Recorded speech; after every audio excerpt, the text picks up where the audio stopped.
नमस्कार दोस्तों, हमारे YouTube चैनल पर आपका स्वागत है। इस वीडियो में राजस्थान शिक्षा बोर्ड की कक्षा 7 की बुक हमारा राजस्थान भाग 2 के सभी अध्याय के सभी प्रश्नों पर चर्चा करेंगे। हमारा पहला प्रश्न है, राजस्थान का राज्य पक्षी है। तो राजस्थान का राज्य पक्षी गोडावण है, जिसे 1981 में राज्य पक्षी के रूप में घोषित किया गया। डेट को याद रखना, 1981 में गोडावण को राजस्थान का राज्य पक्षी घोषित किया गया। अगला प्रश्न है, राजस्थान में सदाबहार वन कहाँ पाए जाते हैं। तो राजस्थान में सदाबहार वन माउंट आबू में पाए जाते हैं। अगला प्रश्न है जिसमें हमें मिलान करना है, सीता माता वन्य जीव अभयारण्य ये उड़न गिलहरी के लिए प्रसिद्ध है। राष्ट्रीय मरु उद्यान वन्य जीव अभयारण्य गोडावण के लिए प्रसिद्ध है। रणथंभौर राष्ट्रीय उद्यान ये बाघ के लिए प्रसिद्ध है। और केवलादेव राष्ट्रीय उद्यान साइबेरियन क्रेन के लिए प्रसिद्ध है। अगला प्रश्न है, धात्विक खनिज समूह की पहचान कीजिए। इसमें सीसा, तांबा और लोहा हमारा सही हो जाएगा। अगला प्रश्न है, चंदेरिया सीसा जस्ता शोधक यंत्र किस जिले में स्थापित है। इस प्रश्न का आंसर होगा ये चित्तौड़गढ़ में स्थापित है। अगला प्रश्न है जिसमें रिक्त स्थान दिया गया, प्रकार का कोयला श्रेष्ठ होता है। मतलब पूछा गया कि किस प्रकार का कोयला श्रेष्ठ होता है। तो इसमें हो जाएगा एंथ्रेसाइट प्रकार का कोयला सर्वश्रेष्ठ होता है। एंथ्रेसाइट प्रकार का कोयला सर्वश्रेष्ठ होता है। 4 प्रकार के कोयले होते हैं। अगला प्रश्न है, ऊर्जा के परंपरागत संसाधन है। ऊर्जा के जो परंपरागत संसाधन है उनके नाम लिखने हैं। इसमें आप कर सकते हो कोयला, खनिज तेल और प्राकृतिक गैस।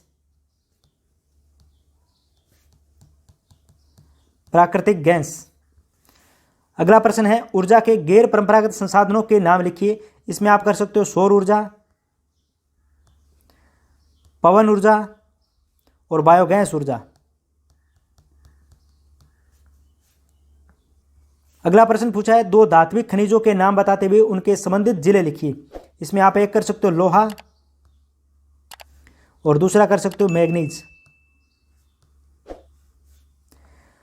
यहां लोहा जयपुर, दौसा, सीकर और उदयपुर जिलों में प्राप्त होता है। वहीं मैग्नीज बांसवाड़ा, उदयपुर और राजसमंद जिलों में प्राप्त होता है। अगला प्रश्न है, रबी की फसलों के समूह की पहचान कीजिए। इसमें गेहूं, चना और सरसों ये तीनों हो जाएगा। अगला प्रश्न पूछा है, जल संरक्षण हेतु सिंचाई की उत्तम विधि है। इसमें आप बूंद बूंद सिंचाई व फव्वारे द्वारा जो सिंचाई है वो जल संरक्षण हेतु सिंचाई की उत्तम विधि है। अगला प्रश्न है, इसमें 3 रिक्त स्थान दिए गए फसलें होती है। मतलब कि राजस्थान में कितने प्रकार की फसलें होती है। तो राजस्थान में 3 प्रकार की फसलें होती है। इसमें आप कर सकते हो खरीफ, रबी और जायद।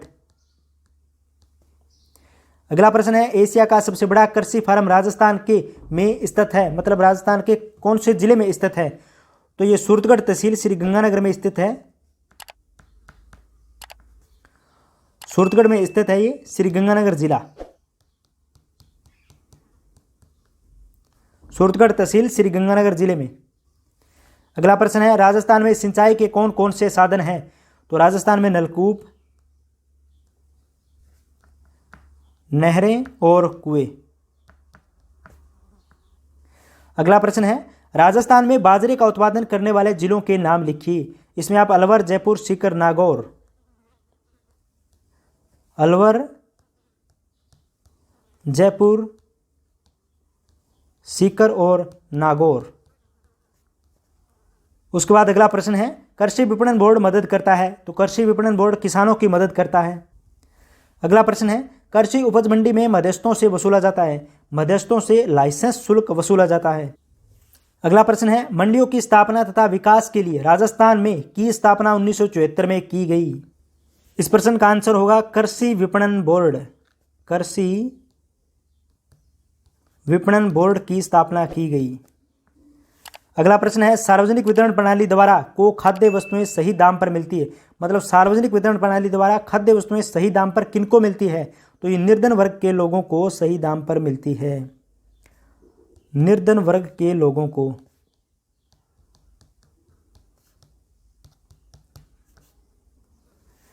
अगला प्रश्न है, राजस्थान में निम्नलिखित में से कौन सा उद्योग बड़े उद्योग की श्रेणी में आता है। सूती वस्त्र उद्योग बड़े उद्योग की श्रेणी में आता है। अगला प्रश्न है, कौन सी वस्तु राजस्थान से निर्यात नहीं की जाती है। तो राजस्थान से पेट्रोल निर्यात नहीं किया जाता है। अगला प्रश्न है, व्यावर में वर्ष 1879 में की स्थापना की गई। मतलब व्यावर में 1879 में किसकी स्थापना की गई। तो ये दी कृष्णा मिल की स्थापना की गई। दी कृष्णा मिल्स। सूती वस्त्र की ये राजस्थान में पहली मिल थी। अगला प्रश्न है, राजस्थान सरकार ने कृषि प्रसंस्करण, कृषि व्यवसाय एवं कृषि निर्यात प्रोत्साहन नीति का निर्माण वर्ष में किया, मतलब किस वर्ष में इसका निर्माण किया? 17 दिसंबर 2019। इसका निर्माण 17 दिसंबर 2019 को किया। अगला प्रश्न है, राजपूताने का कर्ण कहा जाता है। महाराजा राय सिंह को राजपूताने का कर्ण कहा जाता है। अगला प्रश्न है, विजय स्तंभ का निर्माण किसने करवाया? तो महाराणा कुंभा ने विजय स्तंभ का निर्माण करवाया।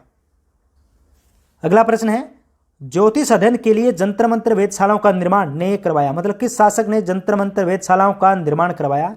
तो ये सवाई जयसिंह ने जंतर मंत्र वेधशालाओं का निर्माण करवाया, जो आमेर जयपुर के राजा थे, सवाई जयसिंह।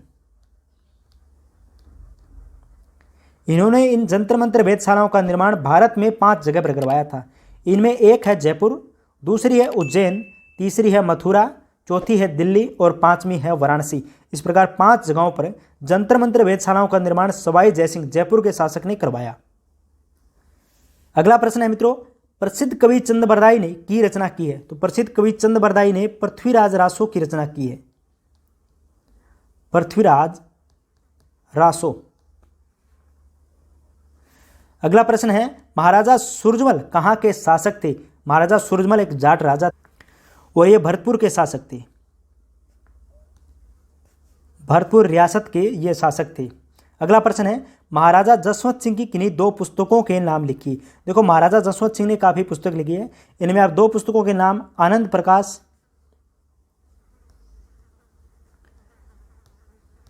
प्रकाश और भाषा भूषण कर सकते हो। भाषा भूषण। अगला सवाल है, चेतावनी राज चुंगटिया नामक प्रसिद्ध सोरठे लिखे थे? तो केसरी सिंह बारहट ने चेतावनी राज चुंगटिया नामक प्रसिद्ध सोरठे लिखे थे। अगला प्रश्न है, राव सवाई कृष्ण सिंह के समय बिजोलिया की जनता से लाग ली जाती थी? तो ये 84 प्रकार की लाग ली जाती थी। अगला प्रश्न है, जिसे हमें स्तंभ ए को स्तंभ ब से सुमेलित करना है। इसमें मारवाड़ प्रजामंडल में आपके जय नारायण व्यास हो जाएगी, जय नारायण व्यास। मेवाड़ प्रजामंडल में माणिक्य लाल वर्मा। जयपुर प्रजामंडल में जमनालाल बजाज और बीकानेर प्रजामंडल में मघाराम वेद हो जाएंगे और वहीं कोटा प्रजामंडल में पंडित अभिन हरि हो जाएंगे। इस प्रकार ये सुमेलित हो गए। अगला प्रश्न है, भक्त आंदोलन द्वारा चलाया गया। भक्त आंदोलन किसके द्वारा चलाया गया? तो ये गोविंद गिरी के द्वारा चलाया गया था। गोविंद गिरी द्वारा भक्त आंदोलन चलाया गया। अगला प्रश्न है, 1919 में वर्धा में राजस्थान सेवा संघ की स्थापना द्वारा की गई थी। इस प्रश्न का आंसर होगा विजय सिंह पथिक के द्वारा इसकी स्थापना की गई। विजय सिंह पथिक। 1920 में इसका कार्यालय अजमेर में ट्रांसफर कर दिया गया था। अगला प्रश्न है दोस्तों, किन्हीं 3 किसान आंदोलनों के नाम लिखिए। इसमें आप बिजोलिया किसान आंदोलन,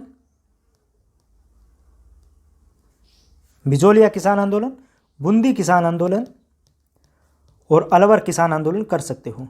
और भी किसान आंदोलन है। अगला प्रश्न है, गोविंद गुरु किसके विचारों से प्रभावित थे? तो गोविंद गुरु स्वामी दयानंद सरस्वती के विचारों से प्रभावित थे। स्वामी दयानंद सरस्वती। अगला प्रश्न है, आजादी पूर्व राजस्थान में कौन कौन सी कुप्रथाएं प्रचलित थी? देखो, सती प्रथा प्रचलित थी, डाकन प्रथा प्रचलित थी और बाल विवाह भी प्रचलित थी। तो उपयुक्त सभी प्रथाएं आजादी से पूर्व राजस्थान में प्रचलित थी।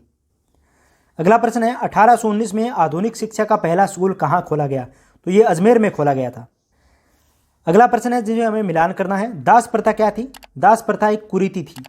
अमृता देवी कौन थी? अमृता देवी खेजड़ली आंदोलन से जुड़ी हुई महिला है। मेयो कॉलेज अजमेर में था और विद्या भवन ये उदयपुर में था। अगला प्रश्न है, आवश्यक नियमों व कानूनों का संग्रह जिसके आधार पर किसी संस्था या देश का संचालन किया जाता है क्या कहलाता है? तो ये संविधान कहलाता है। अगला प्रश्न है 26 जनवरी 1950 को हम महत्वपूर्ण दिवस के रूप में याद करते हैं क्योंकि इस दिन क्या हुआ था? इस दिन संविधान लागू हुआ था। 26 जनवरी 1950 को भारत का संविधान लागू हुआ था। अगला प्रश्न है जिसमें हमें स्तंभ ए को स्तंभ ब से सुमिलित करना है। जय नारायण व्यास, इनका संबंध जोधपुर से है। गोकुल लाल असावा, इनका संबंध शाहपुरा भीलवाड़ा से है। हीरालाल शास्त्री, इनका संबंध जयपुर से है। और बलवंत सिंह मेहता, इनका संबंध उदयपुर से है। अगला प्रश्न है भारतीय संविधान सभा के स्थायी अध्यक्ष थे, तो इनके स्थायी अध्यक्ष डॉक्टर राजेंद्र प्रसाद थे। डॉक्टर राजेंद्र प्रसाद। अगला प्रश्न है संविधान दिवस को मनाया जाता है। संविधान दिवस को कब मनाया जाता है? 26 नवंबर। 26 नवंबर को संविधान दिवस मनाया जाता है, क्योंकि इसी दिन 26 नवंबर 1949 को भारत की संविधान सभा ने औपचारिक रूप से भारत के संविधान को अपनाया था और 26 जनवरी 1950 को यह संविधान लागू हुआ। आपको 2 डेट याद रखनी है, 26 नवंबर और 26 जनवरी। 26 नवंबर को संविधान को अपनाया था और 26 जनवरी 1950 को भारत का संविधान लागू हुआ था। अगला प्रश्न है, इसमें पूछा गया है कैबिनेट मिशन क्या था? तो देखो, कैबिनेट मिशन भारत में 1946 में भेजा गया और कैबिनेट मिशन भारत में संविधान निर्माण करने के तरीके पर विचार विमर्श करने के लिए आया था। अगला प्रश्न है अखंड भारत के प्रकाशक कौन थे? अखंड भारत के प्रकाशक जय नारायण व्यास थे। जय नारायण व्यास। दोस्तों, अगर आप चैनल पर पहली बार आए हैं तो प्लीज़ चैनल को सब्सक्राइब कीजिए। ये वीडियो आपको कैसा लगा कमेंट बॉक्स में ज़रूर बताएं।